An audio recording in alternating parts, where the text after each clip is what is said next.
So, this material, I've already explained to you, I believe, in a video that I posted earlier,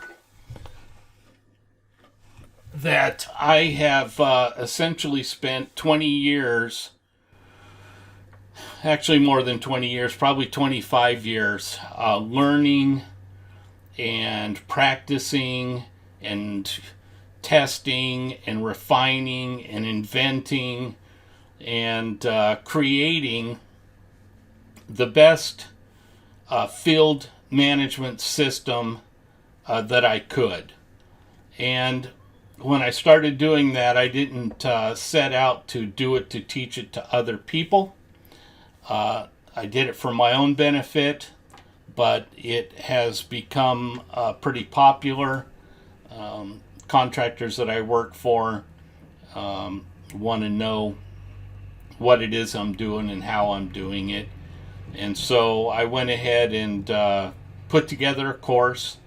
I've tested that too. I put together some videos, sent them out, had people look at them, got their feedback, adjusted probably 3 or 4 times. And so now I'm ready to teach it live.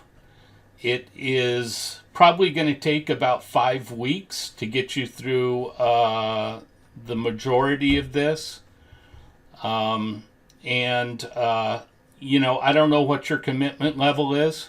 I've been asked, what kind of a success rate do you have, Dennis? Well, so far I have 0. This is my first live course. But for those of you who apply yourself and stick around until the end, I think you'll do very well. It has worked for me real well in my life. It's not that hard to implement. We have to go through here and build a foundation for you of skills and techniques, and then I'll put them all together in a well-defined order and system for you. And I think you can do very well. But I know all of you aren't going to make it to the end. I mean, life has a way of interrupting our goals. This may not be that important to some of you. You may have family commitments and you may not be able to make it through the whole thing. But for those of you that stick around and go through the whole thing, I can't guarantee your success, but I can tell you it sure worked very well for me over the last 5 years. It's really elevated my career and my income, and I know it'll do the same thing for you. So there's going to be a common theme that runs through this course, and this is it. Treat each other well. Treat everybody well. There is really no reason to treat anyone badly, and I find that most of the people in the construction industry who treat others badly do that because that's the only skill they know, to yell and scream and hurry up. And, I feel for them because I've already told you I was there once myself, but it doesn't have to be that way. And everybody has a right to show up for work and do their job and do their best and not be molested and hounded and treated badly. So I'm very passionate about that, and that's going to be a common theme that runs through this entire system. The goal, of course, is to elevate your wage and help you make more money. Like I said, I can't make any guarantees to anyone, but I'm pretty dang confident that I can make that happen for you. So you can be the judge of that. If you don't make it to all my classes and you don't make it to the end of my classes, I don't want to hear you cry about nothing. If you do make it to the end, then I'd love to hear your feedback, and I expect it to be good. If it's not, then I'll take that criticism and I'll try to, create something better. But I'm pretty confident you're going to do well. Now, I've got a little bit of housekeeping to do here in the beginning. So this particular course, this particular lesson, I should say, this first lesson, is probably going to be the least exciting for you. But in my opinion, it is going to be the most important. And if I had to tell you one thing that you could do to make an immediate impact on your income and your success, it would be to make sure that you are presenting yourself as a professional. And that means working on your appearance. Now, one thing that you have to understand is you're an individual out there on a construction site in a sea of other construction workers at varying levels. And visually, you just blend in. You're just another person out there working. And you need to stand out. You need to stand out as someone who may be just a level above everyone else, or most everyone else. And the way that you can do that is by changing your clothes and your appearance a little bit, okay? Now, another thing you have to understand is that people do judge you on your appearance. Your employer judges you on your appearance. When it comes time to promote, your employer will definitely judge you on your appearance because they want someone to represent them that is going to impress their customer. These contractors are working in a very competitive field, and it's difficult to win work and win customers and to retain them. The idea is, to gain a customer and then to become their go-to contractor and do project after project for them. And the way that they get to do that is by impressing that customer. And so they want people working for them that are going to help them impress that customer, okay? Especially some of these labor contractors like Aerotech or HCS or Hard Hat. Those people are fighting every day to get you jobs. And when they send you out on a site, they need you to represent them well, especially, if you're stepping up to the foreman level. You need to not only know what you're doing, but you need to look like you know what you're doing. So, I want to share a false belief with you right now, and it took me well into my 40s to figure this out, because when I was younger, I was a young, ambitious, hardworking electrical foreman, and I knew my stuff. I was pretty sharp. I caught on to things pretty quick. And I always thought, that's enough. It's enough that I know what I'm doing and I can get the job done and I can, make this company money. And I really struggled for a lot of years, long time. Because what I finally figured out, and I'm sure that, most of you can appreciate this, is that people don't necessarily promote people who know what they're doing. They promote people they like. And that's just the simple way that it is.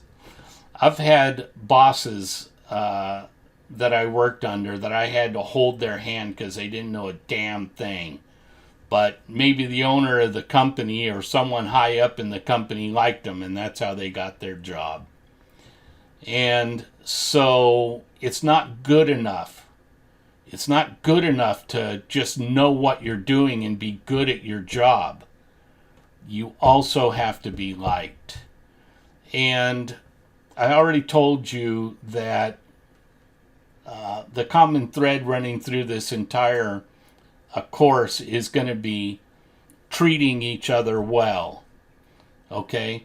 So, when you start treating people well, people start liking you. So that's going to help you along right there. But I do want you to understand this. Knowing what you're doing and being good at what you do, that doesn't mean you're going to succeed as a foreman. People have to like you. Your crew has to like you. Your boss has to like you. And the customer has to like you. So always, always keep that in mind. Now, I want to show you a picture. So this was me in my young foreman days. Actually, at the time I was out in the desert dirt bike riding, but that's basically how I dressed as an electrical foreman, well into my 30s. I had long hair and a big bushy beard, and, wore cut-off sleeves, cut off my shirt. Back then, you could do that. You didn't have to wear, vests yet. Didn't even have to wear safety glasses, for crying out loud. It was back in the wild, wild west. But that's how I looked when I went to work every day. And every time I started a new project, for instance, I worked for a company once that had about 400 electricians, and they did some pretty sizable work, mostly commercial stuff. And I eventually became a foreman there. And they'd send me out to a project, and I'd go out there and I'd meet the general contractor superintendent for the first day. And I could see it in his eyes, who's this burned out hippie they sent out here to do my electrical work? I could read his mind. It happened, time after time after time. And after I was done introducing myself, he'd turn around, go back into his construction office, and he'd dial up the phone and call my office, and he'd say, hey, electrical contractor, who's this burned out hippie you sent out here to, wire my project? I need you to send a real foreman out here. And, I made him money.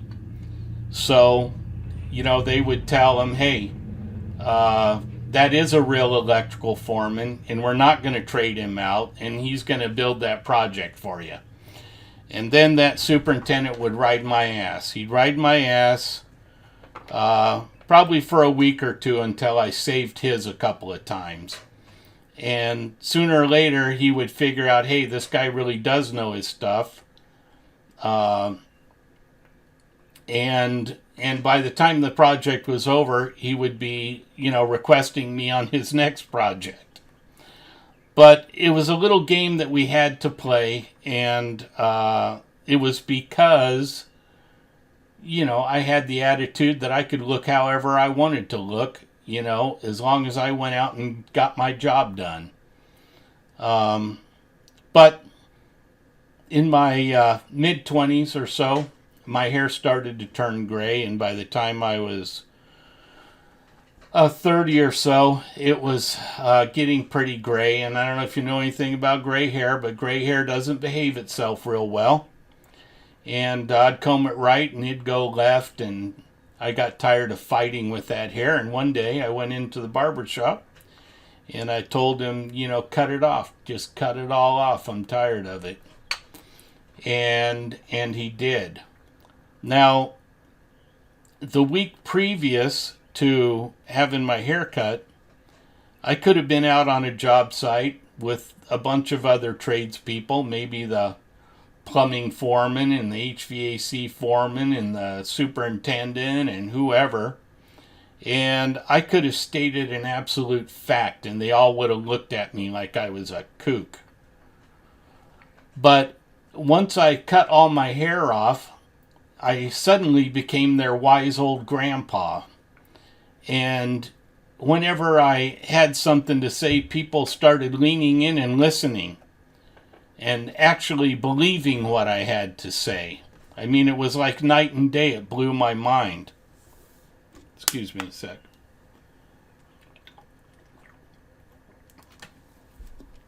So, appearance matters. Appearance matters a lot. And if you want to be taken seriously and you want to be paid a good wage, you need to appear to be a professional. And it's not that difficult to do. Okay? So we're going to talk about that a little bit. Now, a while back I was working in my office, and of course I have a TV in there, and, this particular day it happened to be on Homicide Hunter, if you know Joe Kinda. And of course he was working this case where someone had been shot and they were in the hospital. They hadn't died yet, and he went there to get some information, and no one would let him into the room, where this patient was. But he started wandering around the hospital out in the halls, and he had a suit and tie on. And people started addressing him as doctor. And he suddenly realized that, they all thought he was a doctor. He could probably go wherever he wanted to in that hospital. And so he just walked right into this person's room and read their chart and gathered a bunch of information on him. But, the statement that he made is, if you look like a professional, people will accept you as a professional. And that's the point I'm trying to drive home here right now. You need to dress like the person that, and I don't even know if this is a true statement anymore, you need to dress like the person whose job you want. But things have gotten really laxed in this day and age on the construction site. And even, foremen and superintendents sometimes have t-shirts hanging down, dirty, and no one seems to have any pride anymore. But most people say you should dress for the position that you want, and I think you should dress for the position 2 positions above what you want. And that's a little bit of overkill, but it definitely drives the message home. So what I advocate for is for men to buy some shirts with collars on them. Everybody's running around with their favorite band t-shirt on, or company t-shirt, or whatever.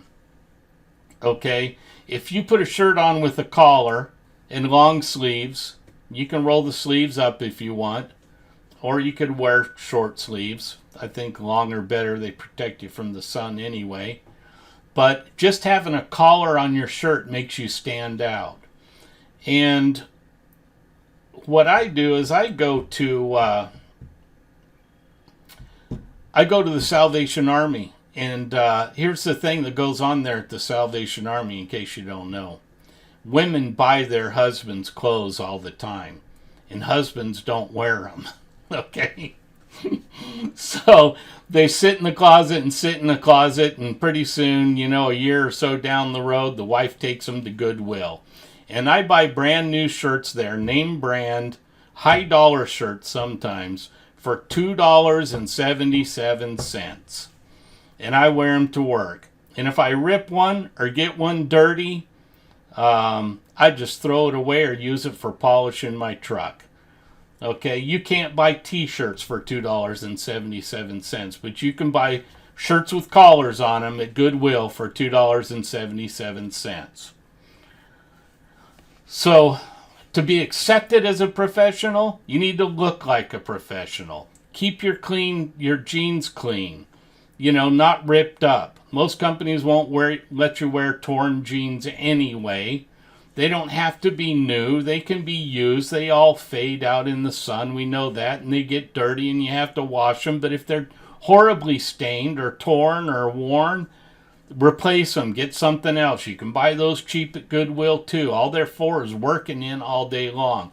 But you want to look just a step above everyone else out in that field. You want to be recognized as someone a little bit higher in stature than all the other people out there on the job site. Now, I know that it's sometimes hard to do when you're younger because, you're friends with everybody out on that job site, and all of a sudden, you've been wearing your favorite rock t-shirt, to work every day, and all of a sudden you show up with a shirt with a collar on it, and they're going to make fun of you. And, they may have some comments, but they're not going to make fun of you when you become their boss. Okay? Then they're going to go, wow, this guy stepped up a level. I'd like to do that too. What's your secret? Well, go buy a shirt with a collar on it for starters. Okay? You need to look better than the sea of people out there. All right? Now, a good role model for you would be maybe the superintendent on the project. And I know I've got a lot of ladies on this call too, and we should talk about that a little bit. I really can't give you fashion advice, but you just want to look neat and well put together and a notch above what everyone else is wearing out there. So I don't know if that means a blouse with a collar for you, or maybe a work shirt. I know like Columbia and some of the other Carhartt make women's work shirts, and you might try and chase some of those down. One lady asked me, hey Dennis, what do you think about makeup? Should I not wear makeup at work? And my response was this: look, if it makes you feel more confident, wear makeup. I don't have a problem with a female wearing makeup on the job site, as long as it's not pearl necklaces and dangly earrings, and don't overdo it. Keep it simple, keep it professional. Either sex shouldn't be wearing a lot of jewelry. That's never been a good thing. I mean, I learned that in my 7th grade shop class. Jewelry gets hung up in machinery, and then it sucks you into machinery, drills, and mechanical equipment and stuff. So it's never good to wear a lot of jewelry on the job site, and I if I was you, I'd stay away from that. Tattoos, I don't think tattoos are a big deal. I think that nowadays, it's pretty socially accepted. I think it's more about what you're wearing than, what kind of ink you got on you. The piercings and stuff is a little over the top. You might want to leave those at home, but you could probably get away with 1 or 2. I mean, that's up to you. All I can really tell you is the more you look like that superintendent who probably makes $80,000 or $100,000 a year, the more you look like that person, the better job you're doing. That's what you want to look like. You want to start carrying maybe a notepad around with you, accessorize a little bit. Make sure you got a notepad to take notes. Even if you're not a foreman now, because some of you, I assume, probably are foremen and some of you aren't. So we're going to talk about, in a lesson coming up soon, how to get that opportunity to be a foreman. But the first thing you want to do is you want to start looking like a foreman, whether you are one or not. If that's where you want to go, and if you want to elevate your career and you want to make more money and take on more responsibility, then start looking like you do. Dress neater. So the ladies, just keep it neat and professional.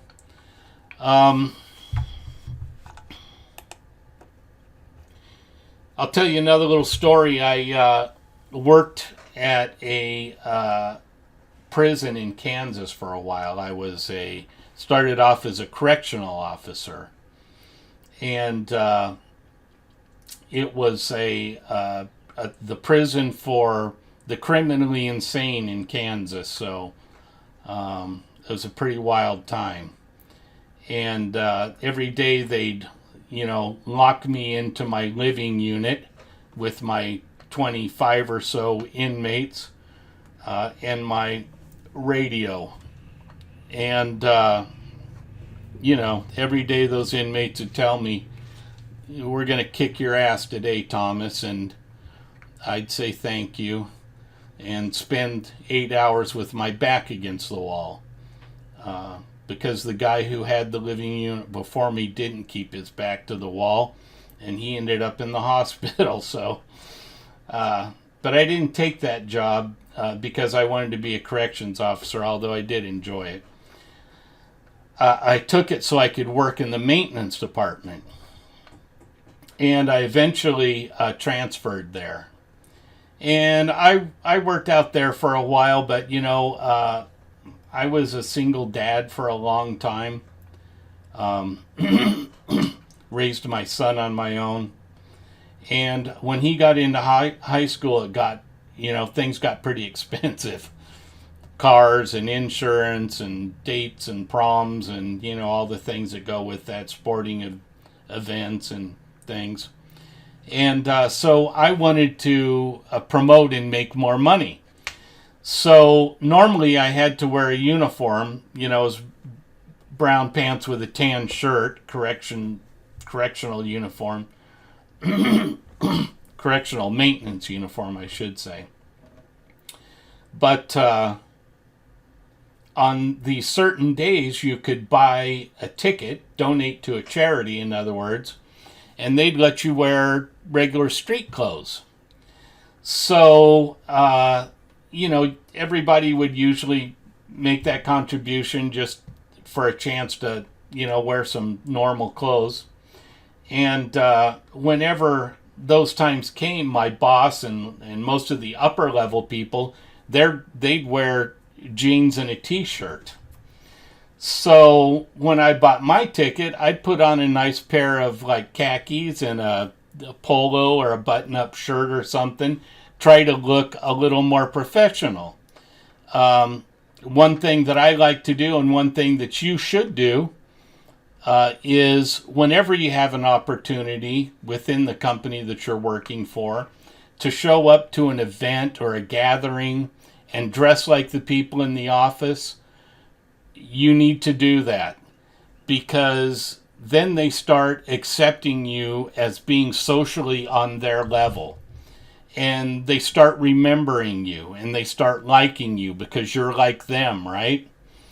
So when we had those opportunities, I'd wear something nice. And one day we were having a problem with the emergency generator at the prison. And if it didn't get fixed and the power went out, that's a bad thing.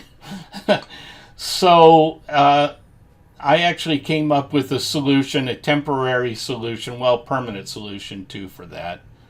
And basically I told it to my boss, and we were in the process of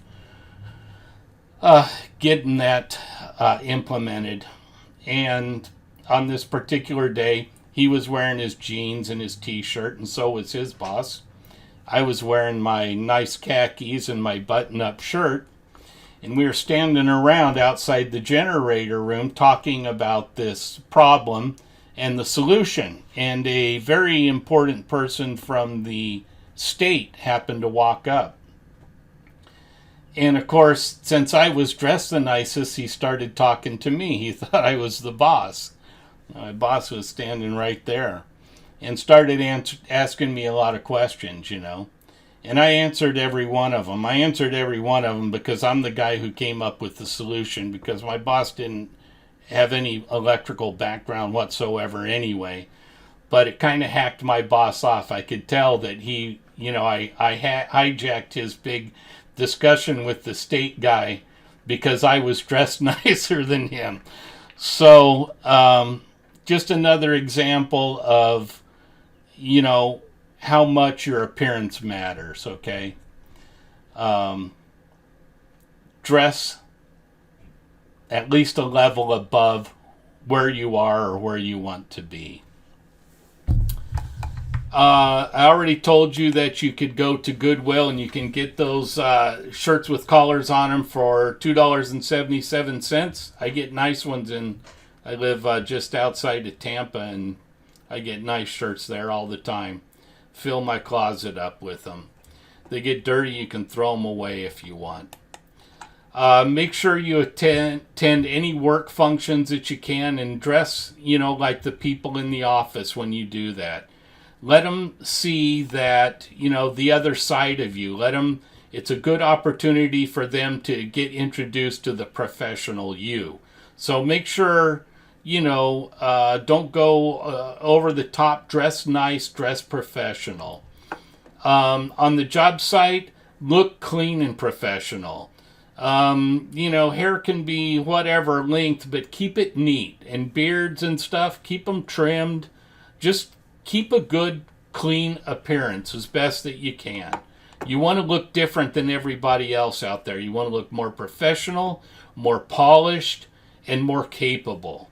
Every detail is going to be important. Personally, I like what I do for a living. I've always enjoyed my work, but I've always been in it for the money.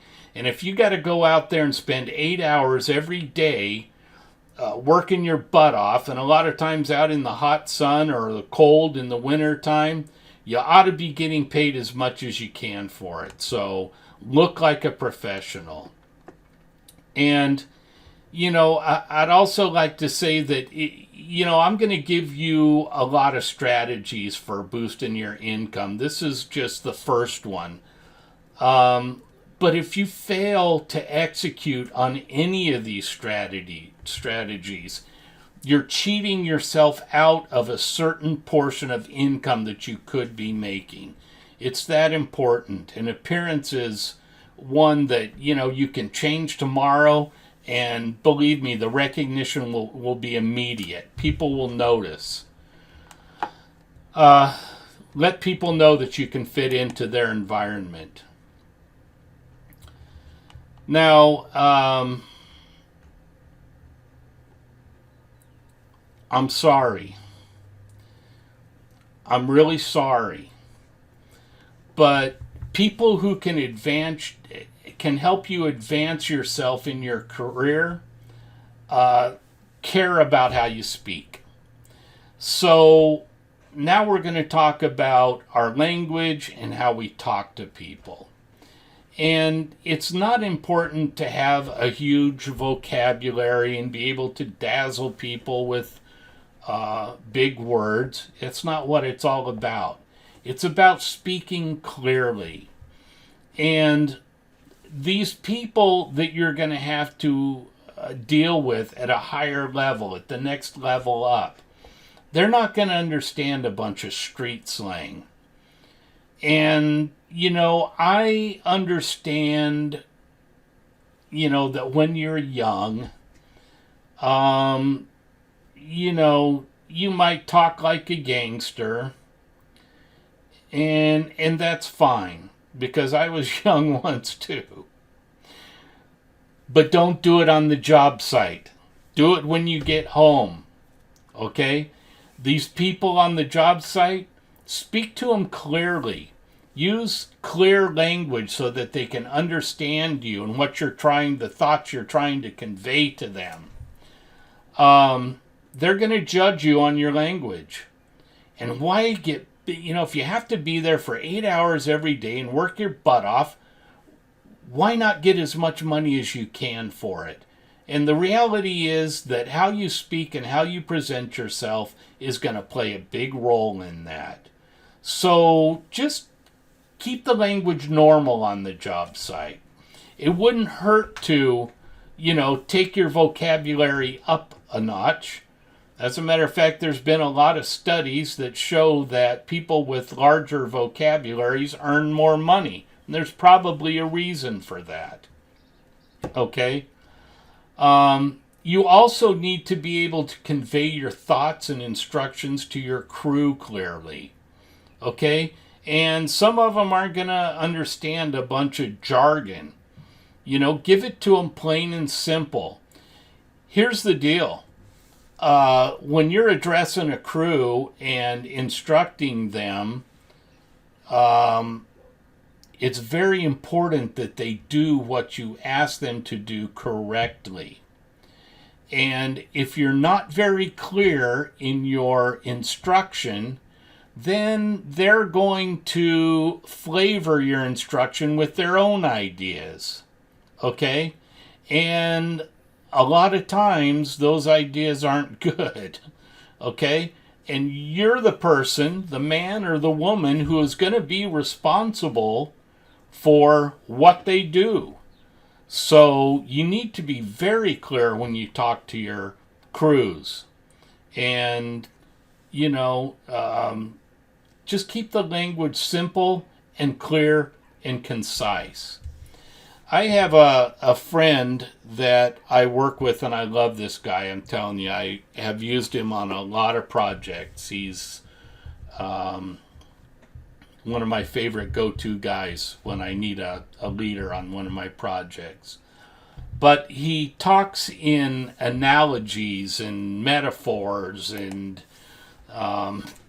you really got to read into what he's saying. It's not clear, and half the time I don't even understand what he's talking about, and I have to push him and pin him to give it to me straight, and it all has to do with his sense of humor, because he just paints things in different ways to be a little more humorous, and I like him a lot, but it's hard to understand his instruction. And you don't want to be that way. You want to be straightforward, you want to be clear, and you want to be concise. Now, what you can do is you can single out some of the supervisors on your job site.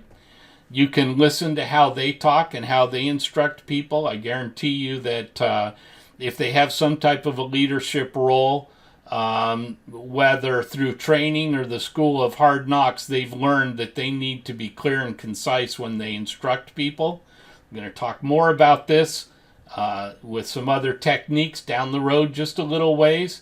But the bottom line is find yourself some supervisors who do a good job of that. Listen and watch how they instruct people and try to learn from that.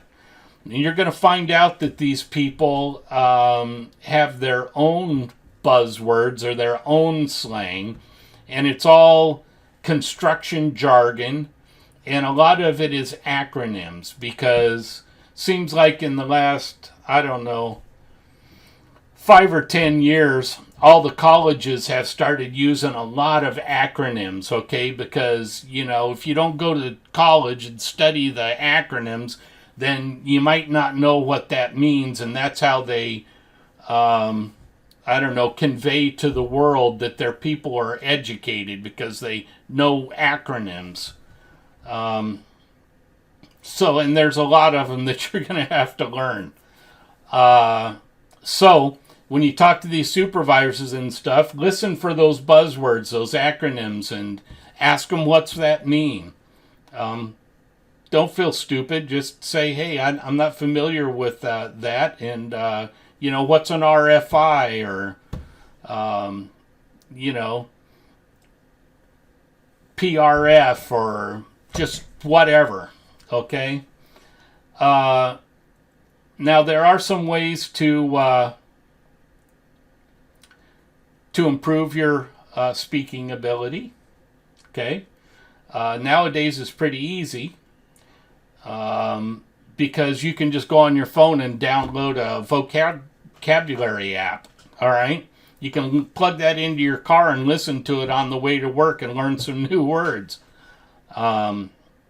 Back in the day, we had the cassette tapes. I don't have to put a cassette in my car and listen to things like that. But, now you can just download it on your phone and plug it into your car and listen to vocabulary words on the way to work or whatever, right? There's also some publications that can help you out, and I'll try to publish those on the group site, the Facebook group site. One of them's Electrical Contractor Magazine. It's put out by NECA, which is the National Electrical Contractors Association. They have a lot of discussion in there, a lot of code, a lot of the new materials that are coming out, a lot of design stuff and engineering.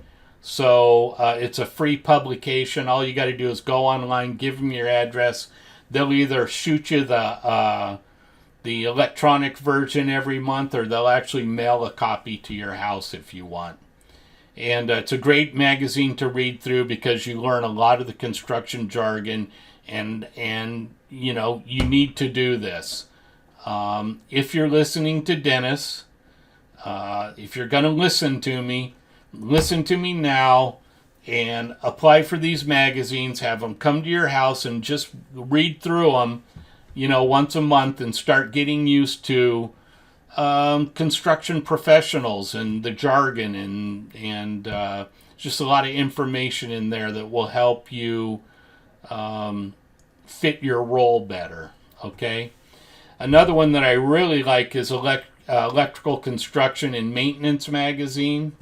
That's a favorite of mine. I'll put that link out too. Another one is Electrical News, and they're on the East and West Coast. I think they have a mountain version. It's more of a, hey, here's what's new in the industry this month type of magazine. But there's some good stuff in there.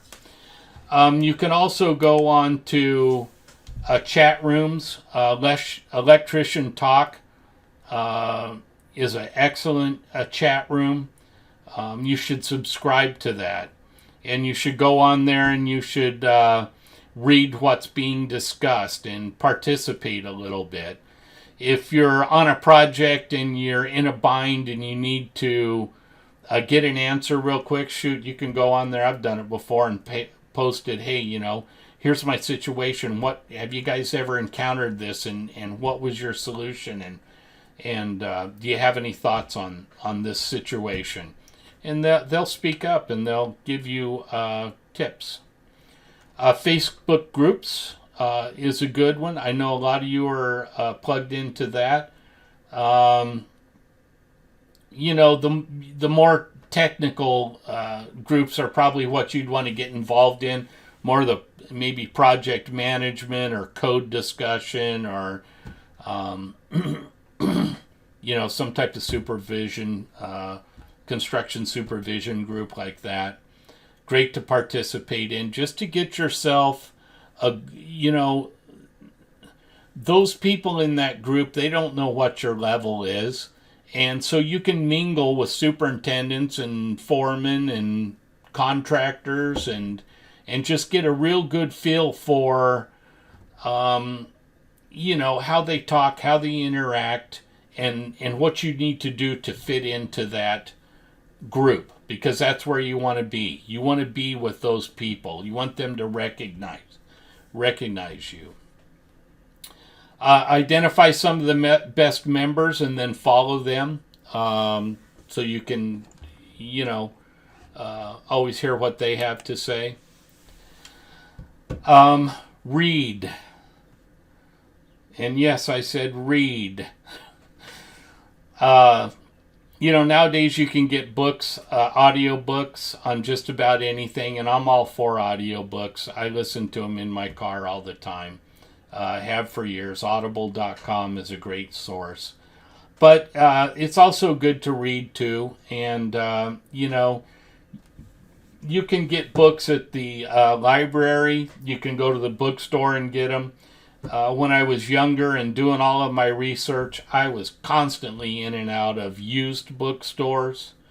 Bought a lot of used books. A lot of information is timeless, and 1 and 1 still 2, and it was 2 back in 1920. So, a lot of the information in older books is still relevant. So hit new and used bookstores. If you don't like to read, like they say, look at the pictures. You start enjoying the pictures, maybe you'll start reading. But reading is a great way to increase your knowledge, and you gain that experience without having to be at work to gain it. You can read about it in a book. Audiobooks, and there's also audio courses, are really good. Any investment you make like that is an investment in your future. It's an investment in your future income. You can't expect to just keep showing up to work every day for 40 years and suddenly, be better than you were when you started. I mean, you might be better at putting nails in a board or screws in a piece of metal, but as far as being a leader and earning more money, you have to invest some time and some money in yourself to do that. Now, when I was young and started down this path, or when I was already in this path, my son's mother died in a car accident, and all of a sudden I had a 2-year-old kid that I had to take care of by myself. And so, college courses was not an option for me. I barely had time to, get my work done every day and then go pick him up at daycare before they closed. And a lot of people, you guys know this, get home, get him fed, get him through his homework, get him dressed for bed, all of that stuff. But what I could do is I could squeeze in a lot of reading, and I read a lot of books. I'd borrow other people's college books and read those, and just read a lot of stuff. So, I didn't get any credit for that in the form of any type of degree or anything, but I still read it, and I still studied it, and I still learned it. And you can pick up a book and you can read it even after you put Junior to bed. You can climb in bed and read for a half hour, an hour before you fall asleep. You need to invest some time in yourself. This course, what I'm going to be teaching you, is going to be an investment in yourself. Hopefully you'll like it and you'll want more. And when you're done with it, then you'll find another course to take and other things to read and learn. Because the more you read and learn, the more valuable you're going to be. And nobody can ever take that away from you. You're always going to own it. But that's how you improve yourself. You have to make investments in yourself. So you might have to spend a little money to buy a book, a course, or whatever, some training. I'm a big advocate of that, and it's worked well in my life. So that will help boost your career.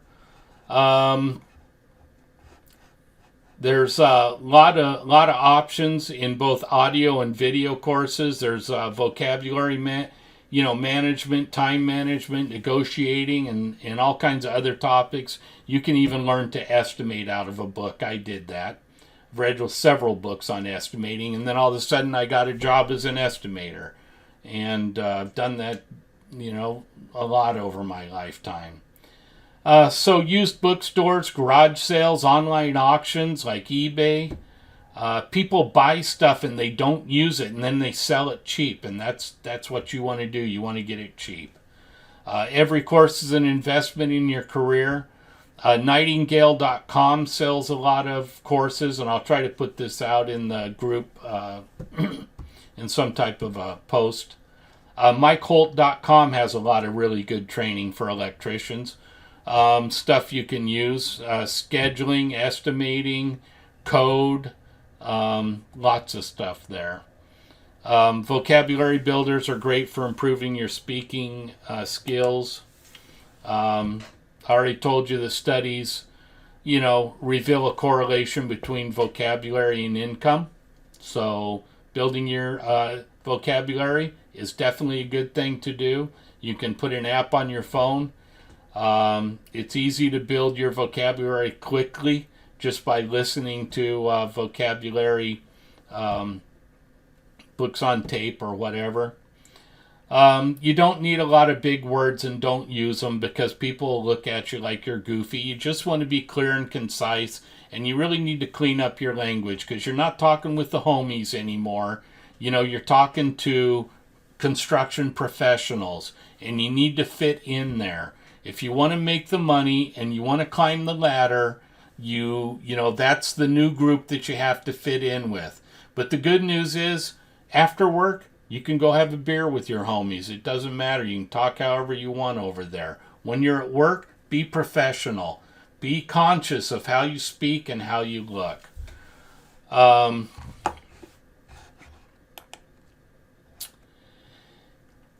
Achieving goals. Getting through this course ought to be a goal for you because it's going to pay huge benefits, I think. But goals are easy to achieve. Early on in my life, I had a little trouble with that. But here's what it takes. Every day, you wake up and you say, what is one thing I can do to move me closer to that goal? Just one thing. Just do one thing every day. And I call it walking the goal down because it's just one step closer every day. And it can be a little step or a big step, depending on how ambitious you feel that day. But every day do one thing that'll take you closer to that goal. And if your goal is to be a foreman or to be the best foreman in your company, then you need to take one step towards it every day. And it doesn't end when this course is over. You still need to keep taking a step every day till you get there. And once you get there, you better stay on top of your game because there's going to be some young person, some young man or young woman just waiting to kick your butt right off the top of the hill. So every day just take one step closer. And it doesn't have to be a big step, just a step. Keeps you moving forward every day. The results will come faster than you think. And so now we got this out of the way. In our next course, we'll start getting into some meat and potatoes. We've got to lay a pretty good foundation here so that you understand what it takes to be an electrical foreman or any type of foreman. And then we can kind of take a look at the system and start putting those pieces together. But I want to close with one more bit of advice, I guess. You got to be real careful about what you think about people. If you think someone's stupid, I can pretty much guarantee you they're going to be stupid. Because if they do something totally brilliant, you're going to write it off as an anomaly. You're just going to say, wow, even dummies do good things once in a while. Look at that. And when they make a mistake, you're going to go, yep, see, right there, I knew it. That guy was a dummy. That girl was a dummy. You need to think the best of people. And one of my early role models, Zig Ziglar, said it this way. He said, be a good finder. Find the good in people. Okay? Now, if you think someone is good and will succeed, and you talk to them that way, and you treat them that way, like they're a genius and successful and capable, you're holding a mirror up in front of that person every day. And you're saying, here's the person I see. And they're going to look in that mirror, and just by talking to you and sharing the day with you, they're going to be viewing an image of themselves that they need to live up to. Okay? And pretty soon, it won't take long, but pretty soon, they're going to start believing what you say. If they weren't smart before, all of a sudden they're going to be smart. They're going to get smart real quick. Because when it comes down to it, people aren't smart or stupid. They're just responding to their environment. And if you think they're stupid and you treat them like they're stupid, then they're going to act like they're stupid, because there's no sense in acting like you're smart, because your boss already thinks you're an idiot. You see what I'm saying? But if you treat people like they're intelligent and professional and good at what they do, you're creating an image that they have to live up to, and they will live up to it. They'll start doing better, and you know, every day they'll start waking up and they'll suddenly have this image of themselves in their mind that they're successful and good at what they do and smart and, you know, capable, and they won't let themselves fail anymore. And those are the people that you need around you when you build a crew. You need people to feel capable and qualified and skilled, because they're going to create your success. You can't do it alone. You can't do it alone, and a lot of times you can't pick your own crew either. But you can pick the mentality that they have. You can pick whether they feel like they're stupid or whether they feel like they're smart and capable. And they deserve that from you.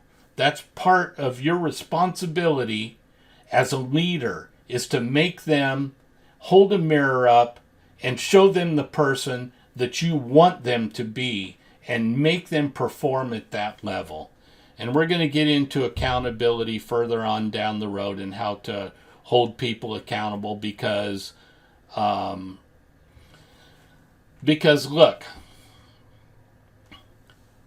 you're not going to be a pushover. You're going to treat people well, okay, because they deserve to be treated well. But that doesn't mean that you're going to get walked on, because those people, they need to be accountable too. They need to do what's expected of them, and they need to do it well.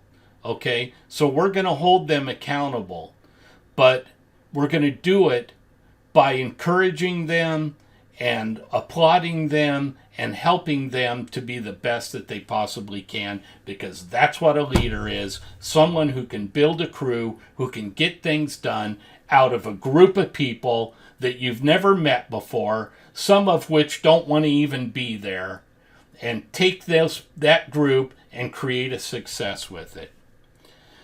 Okay, that's it for tonight. I've gone on long enough. We'll start getting into some meat and potatoes and some technical stuff on our next class. I hope you enjoyed this one. I'd love to hear your comments. And if you have any questions, please let me know. I'll answer anything I can for you. Love you guys. Good night.